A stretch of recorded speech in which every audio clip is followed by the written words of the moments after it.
Жуырда маңызды оқиға орын алды. Ғарышқа жаңа Sentinel-6B спутнигі ұшырылды. Бұл аппарат жердің мұхиттарын бақылайды. Ол су деңгейін өте дәл өлшейді.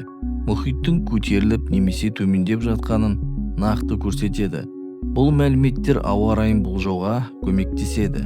Дауылдар мен тасқындарға алдын ала дайындалуға мүмкіндік береді.